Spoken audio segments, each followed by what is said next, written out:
রাগের সময়। আবার নবীজি আরেক জায়গায় বলছেন, ইন্নাত গাযাবা মিনাশ শাইতান ওয়া ইন্নাশ শাইতানা খুলিকা মিনান নার। রাগ এটা হচ্ছে শয়তান থেকে আসে।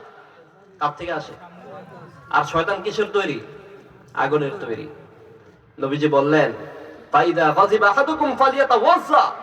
তোমাদের মাঝে কোনো ব্যক্তি যখন রাগান্বিত হয়ে যাবে, ফায়ার হয়ে যাবে, তখন সে যেন ওযু করে নেয়। সুবহানাল্লাহ পড়ে। ওযু আগুন লাগলে আপনারা কি দিয়ে নিবান? পানি দিয়ে না? নবীজি বললেন, কোন ব্যক্তি যদি রাগ ওঠে, সে যদি ওযু করে নেয়, পানি যেমন আগুনকে নিভিয়ে দেয়, ও রাগান্বিত ব্যক্তি যদি ওযু করে, আল্লাহ পাক তার ওযুর কারণে তার রাগটাও নিভিয়ে দেয়। সুবহানাল্লাহ। খবরদার, এই রাগ খুব খারাপ জিনিস। ভাইয়ের সম্পর্ক নষ্ট করে, স্বামী স্ত্রীর মাঝে সম্পর্কের মধ্যে ফাটল সৃষ্টি করে, রাগের কারণে বন্ধুত্বের সম্পর্ক নষ্ট করে ফেলে, আত্মীয়তার সম্পর্কের মধ্যে বাধা সৃষ্টি করে। আসরা নাই। এই জন্য খবরদার, রাগান্বিত হওয়া যাবে, অনেক ঝড় তুফান আসবে, অনেক ধরনের সমস্যার সম্মুখীন হতেই হবে। আমরা মানুষ, দুনিয়াতে আমরা কেউ সুখে না। সুখে দুঃখে সবাই আমরা বাস করি, সুখে দুঃখের মধ্যে আমরা হাবুডুবু খাই।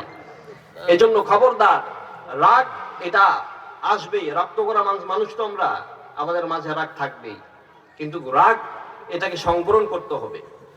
আল্লাহ যেন তৌফিক দান করে পড়ে আমিন।